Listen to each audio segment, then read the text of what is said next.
Okay, it's 12:30, so I think we're gonna start. Hello, everybody. My name is Miranda Glavin. Just a couple of housekeeping things just before we kick off properly. Be really helpful if I could just get some waves that everyone can hear me and can see me. At the bottom of your screen, you should have a little wave sign. Brilliant. I'm seeing some waves coming in. Excellent. That's really helpful.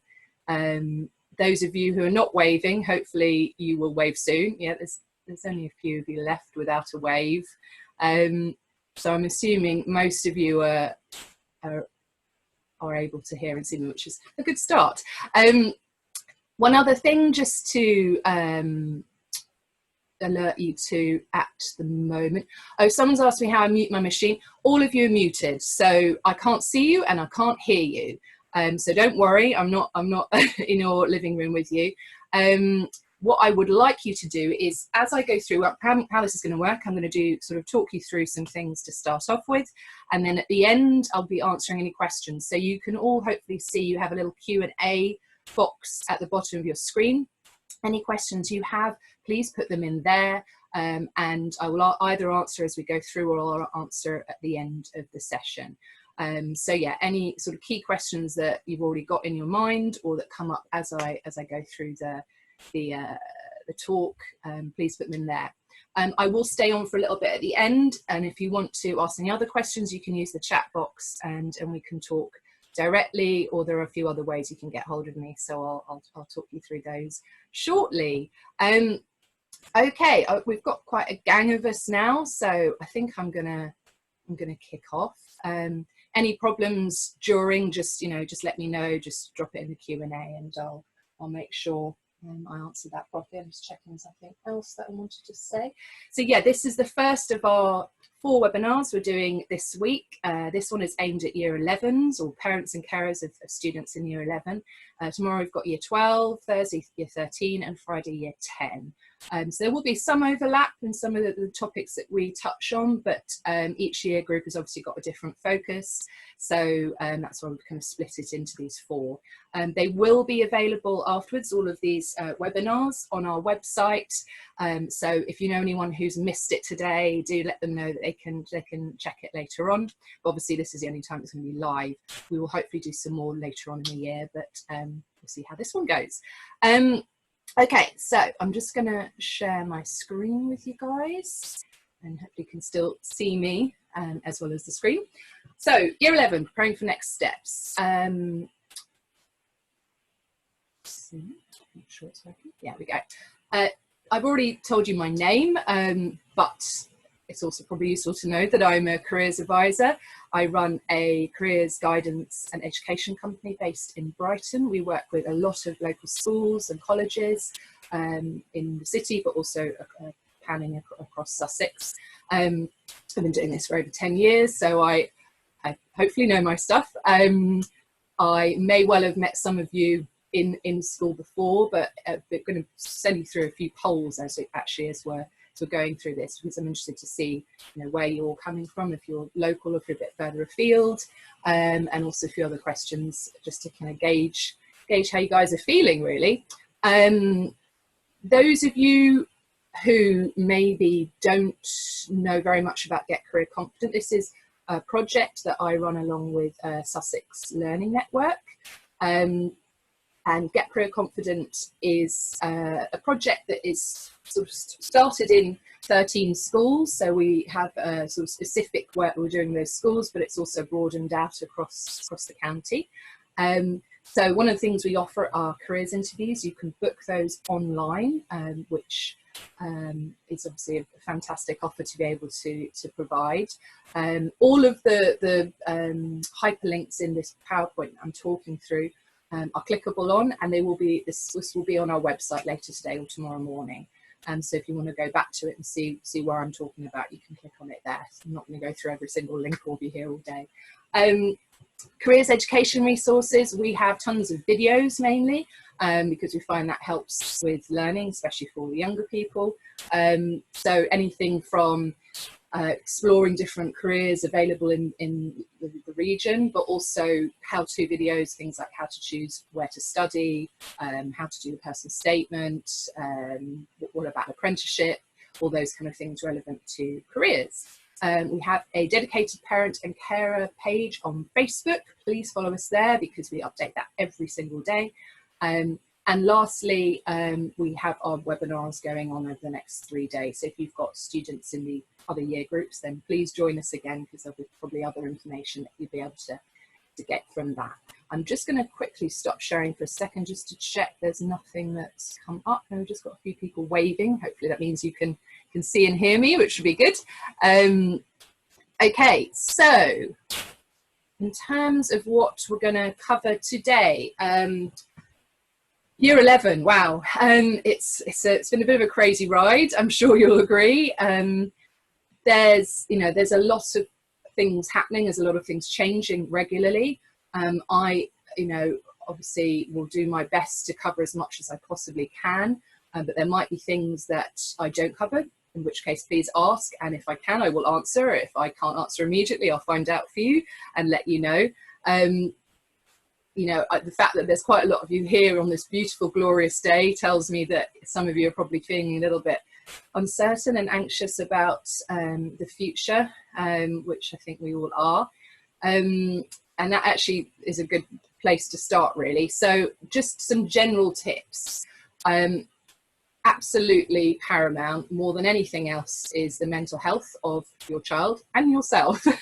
There's some really good top tips that UNICEF has put together, but I personally think the most important thing is about kindness and being kind to yourself, being kind to your child. Homeschooling is tough, even impossible for a lot of people. We're all doing the best we can in these strange circumstances. So whatever happens, know that everyone is doing their best to make it okay, and that goes for the schools and colleges as well. No one's sort of sitting at home having a nice time in the sun. Well, some of us are, but we're all doing, working hard to bring something of normality to the schooling experience. I know in the conversations I've had with teenagers over the last few months, because I'm doing a lot of one-to-one guidance from home, there's a lot of kind of demotivation happening. There are 2 excellent articles, one on the hyperlink that says motivate and one on the hyperlink which says achievements, that I really, really recommend you have a read through, because there's some fantastic suggestions there. Just little things like making a to-don't list, which I quite like. If you're anything like me, you're constantly surrounding yourselves with all the things you're meant to be doing, and actually sometimes remembering you don't have to run the world is a good thing, and especially for young people who potentially can feel incredibly overwhelmed, and being overwhelmed leads to kind of demotivation. So use your expertise as an adult to help them break things down into doable chunks and tasks. But yeah, tons of information there which I really recommend you look at. Maybe you've got the opposite problem. You've got a teenager who's really motivated and wants more things to do because they're feeling a little bit trapped, although I know we're starting to get out of the house more now. But we did put together a video of suggestions of free online courses. So if they want to do some upskilling at home, go for that. There's a handout that accompanies that, which is the Boredom Breakers one. Getting on to the sort of the nitty-gritty of it, if you are a parent of a young person who currently doesn't have any solid plans for September, I would, well, first of all, recommend they watch our videos. In that link, we've got some, you can choose the year 11 from the drop down list. And there's 5 videos and numbered 1, 2, 3, 4, 5, which I would recommend watching all of those, because they talk you through the process of how to make a decision based on what's on offer locally. But I also would say book an appointment with us, because whatever happens, whether we're back in college in September or not, you still need a place somewhere. So if that's where you're at and you haven't yet got something that you've got planned, then come speak to us.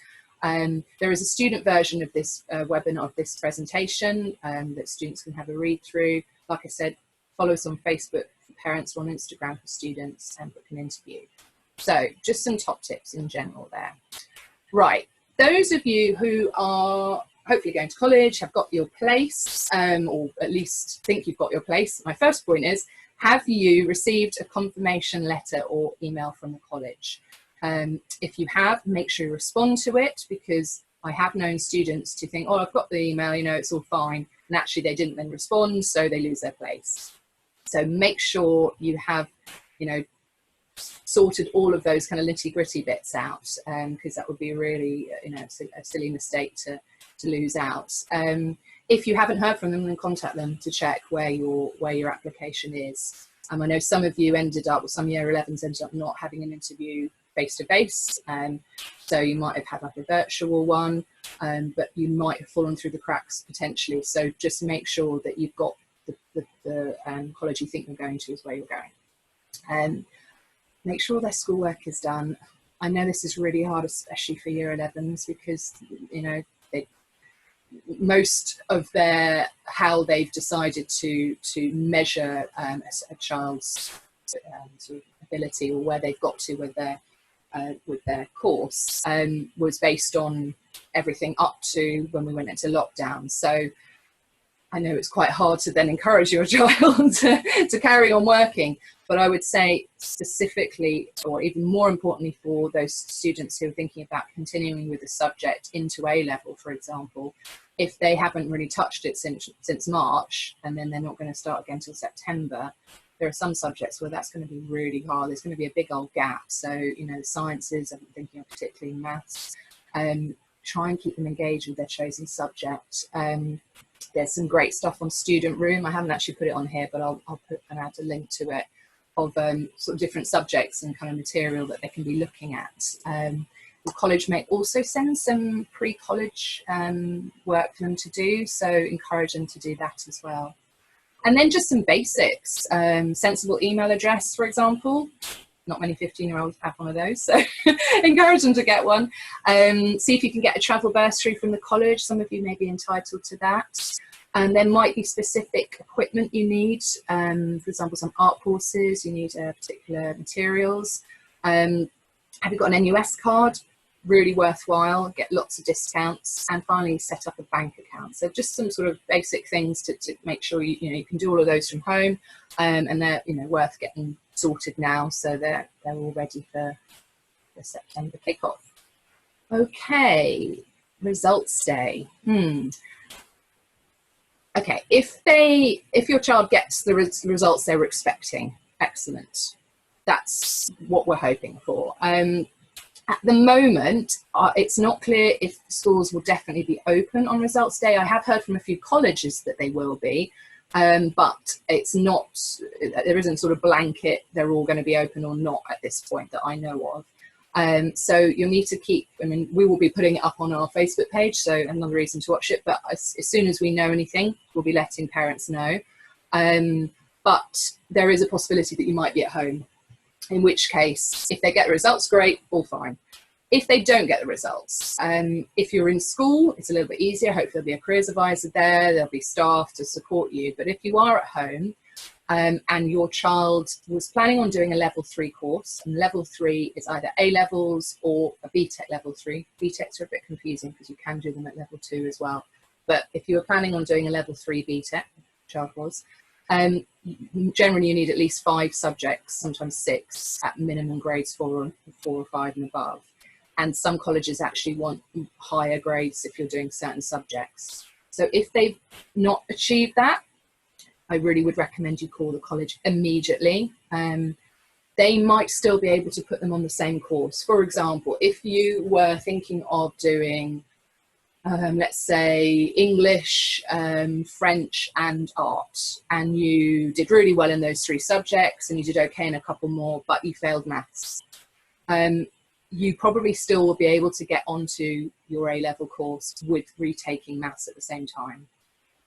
However, if you fail English, that's usually kind of the benchmark subject, and you fail a couple of others, and you've only ended up with maybe 1 or 2 GCSEs or none, that's probably likely that they'll want you to do another year of level 2. which means retaking some GCSEs along with some other level 2 courses, and then you would start your level 3 the following year. And I just want to say, for those students who end up in that position, there are lots who end up doing that, and it's not, you know, any reflection on you, you know, your ability. It just means it's going to take a bit longer to get to where you need to get. You know, it may well be there are less students like that this year because we're not having the exams, but really nobody knows. And schools will be making sure the grades are allocated. You know, it's not like everyone can suddenly get an A or get a 9 this year. They still will be making sure the grades are similar to what each school gets each year. So, you know, it is likely there will be still some students who end up not being able to do the level 3 this year. But again, if you're stressed or worried, come talk to us and we can talk you through on an individual basis. We've also done a little handout which you can show your child, but you can have a read of as well, which talks a bit more about this situation. I'm just doing a quick check time, okay. I'm not going to read through this, but this is just worthwhile for you to just have a read of. I think the main thing is just being positive about the new experience, whatever it might look like. I'm hopeful that come September, October, we're all going to be back in the normal-ish setup. Normal-ish, you know, it might be some staggering of people going in on different days, but hopefully there'll be at least some face-to-face teaching, if not all. So these things all still are relevant, whatever kind of situation you're in.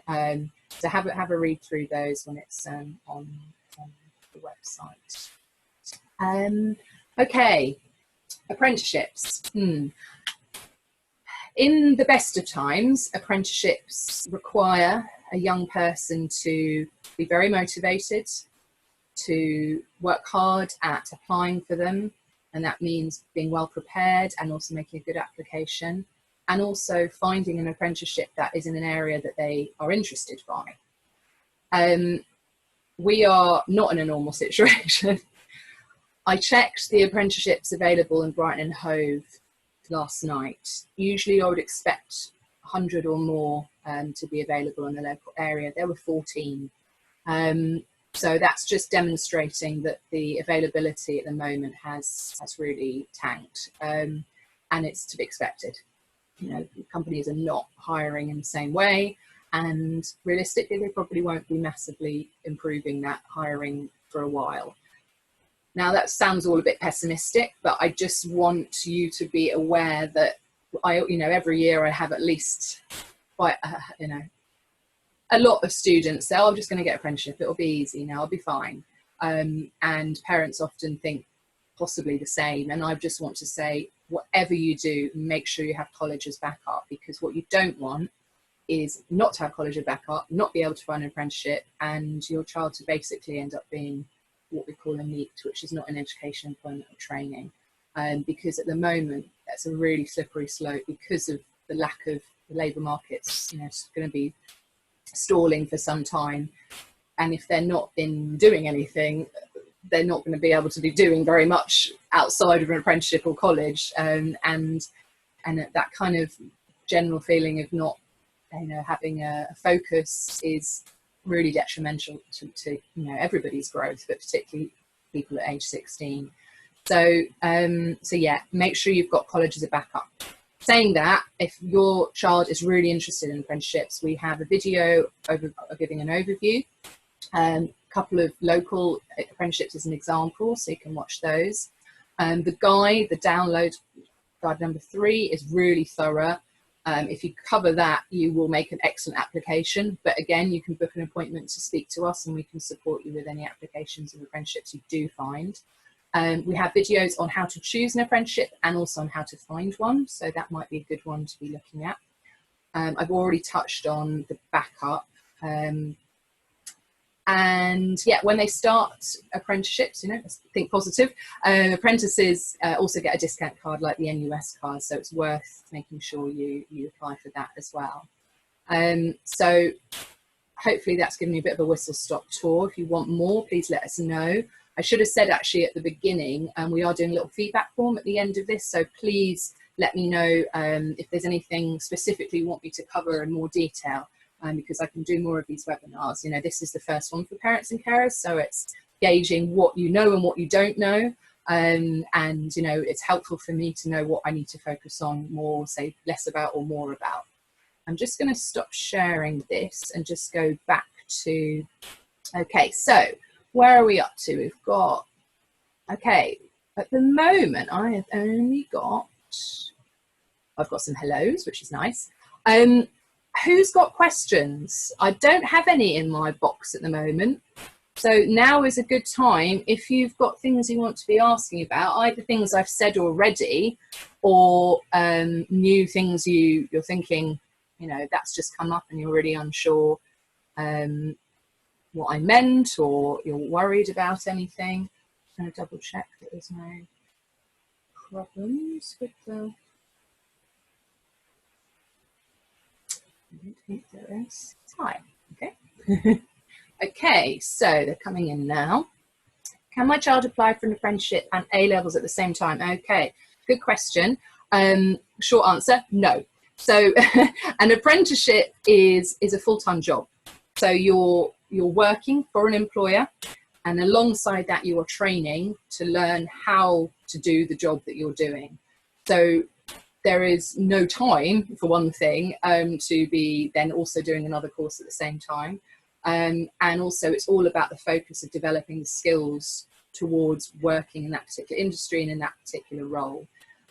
So yeah, an apprenticeship is a very specific pathway that potentially can lead to a full-time job afterwards, or even university. There are some university or apprenticeship pathways that will let you go on to higher education. In fact, there are now degree apprenticeships, which you can end up with a degree and having been employed and paid and get paid to do your degree. So they're a really fantastic option for quite a lot of young people. Let's see what other questions we've got here.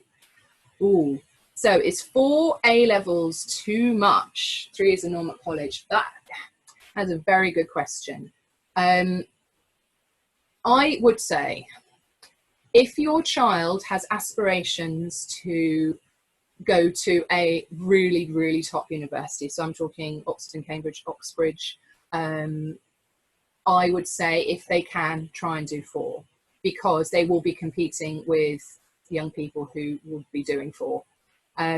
If your child is bright but does not necessarily have the lofty, super high level ability or interest in going to a top university, 3 is absolutely fine. It is a lot of work, but it's about kind of measuring up. Am I going to do worse doing 4 than if I did 3? If you know that you've got the time and you know the motivation, the focus to do 4 A-levels, then and do well in all of them, then do it. But if you think that doing 4 is going to mean that actually you're going to do slightly less well, I would say stick with 3. Get your 3 grades A star rather than 4 with a, I don't know, a C or whatever. Hopefully that answers it. Also do what you love. Don't just do an extra subjects you think you should. It has to be subjects you enjoy. Do universities prefer A-levels to BTECs? Historically, the answer was yes. For a long time, BTECs were sort of seen as the kind of poorer cousin.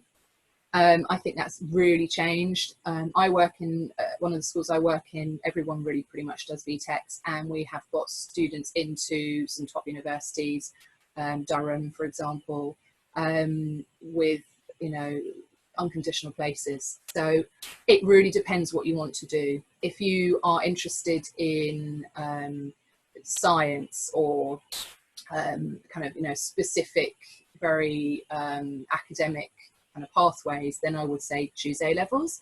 But if you're someone that is interested in slightly more practical way of learning with more coursework, then BTECs are a really good option, and for most universities it's not going to be a problem.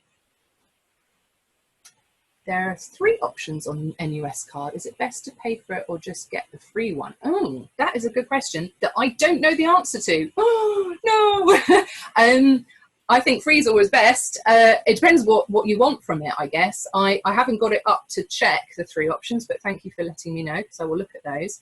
I would say probably it depends, you know, what's on offer. So if it's giving you much more discounts and you know you're going to use those discounts, then go for that. But if it's actually just kind of, you know, stuff you probably wouldn't use anyway, then get the free one. That'd be my recommendation. But I will have another look at it. If you want to ask me, send me an email, and I'm happy to respond. Okay, this one's a bit longer. I just want to quickly scan it.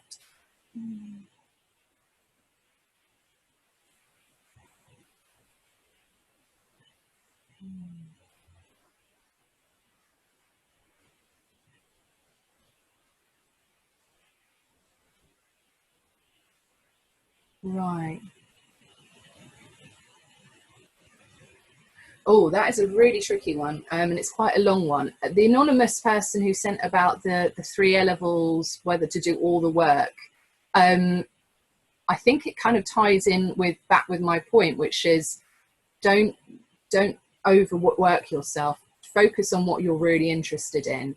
I think this probably needs a little bit more of a unpick, because I'm not quite clear with the different options. So if you would be able to either send us an email or book an appointment, I'd be happy to talk you through the different options, because it's quite a niche query, I think.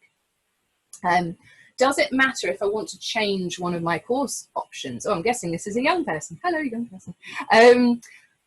It sort of depends. Most colleges have quite a bit of flexibility in the first term, well, certainly the first few weeks, because we can't all, you know, see into the future, and some of us need a little bit of time to try something. It would be pretty hard to completely change. If you know you chose 3 subjects to do at A level and then wanted to change all 3 of them, you might be a bit stumped.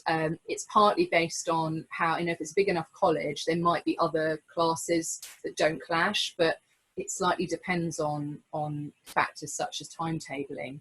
If you then wanted to do 3 other subjects that were all, you know, at times that you didn't fit, then you'd have to choose other things. So I would say, yes, you can change, but it's not a guarantee. So do your best to really feel that what it is that you've chosen is the best choice for you at this point. And I always say, choose what you enjoy, what you're good at or have potential to be good at, and what you think might be useful for you. If you can answer all 3 as a yes, then you're really flying, but 2 are a good start. If you don't know if it's useful for you, it's not the end of the world, but it's definitely helpful. So think about it. Some of you, you know, if there's a particular career path that you're interested in, and then you find out actually can't do it with what you chose, that's really disappointing, or, you know, it means you have to take longer in your career. So checking kind of if there are things that you are interested in, if they need particular A levels or pathways, apprenticeships, and that's really important.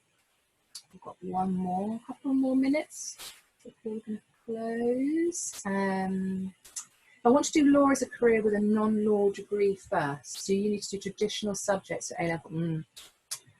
Okay. Yeah, we've had mixed responses from uni's career guides. Some say wouldn't take modern subjects. Yeah, okay. So if you're not doing a law degree first and you're doing the law conversion course, they are primarily looking at your how well you did in that first degree. So, you know, if you think about it, each time you do a higher level course, the one you've just done is kind of not cancels out, but it sort of makes the ones you did before slightly less important. So I would say it's important for law to ideally do at least 1 classic subject. And by classic, I mean ideally something with a fair amount of writing in. So we're talking English, history, and then it gets a little bit woolly, which is probably why you're getting different responses, because some would say, well, you know, psychology is too modern, you know, the syllabus isn't enough to demonstrate your high level ability. What I would say is, if you have a particular uni in mind, ask them, you know, maybe have 3 unis that you think, and this is hard because you're having to think really far ahead, but it's worth it. 3 unis in mind and see what they say. And if all 3 of them say do kind of traditional subjects, then do traditional subjects, because, you know, ideally you want to be setting yourself up in a position where you've got as many options open as possible. However, don't do things you don't enjoy. So if you really hate history, maths, physics, English are the ones you've suggested, don't study them, because you're not going to do well in them and you're not going to enjoy it. And that's, you know, it's your life. You need to do things you enjoy. It's 1 o'clock. I am going to stay on here for a minute. There's a couple of things in the chat. So if you've got anything you want to ask me in chat, I will be here for maybe 2 more minutes.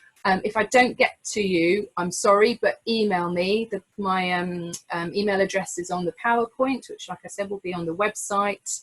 If you've got, you know, any concerns, any worries, we are here. You know, I do my best to answer them or try and find the answer for you. And thanks all of you for taking part.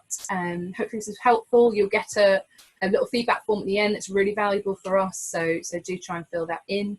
And yeah, thank you guys. I'm just going to respond to a couple of questions here. Okay.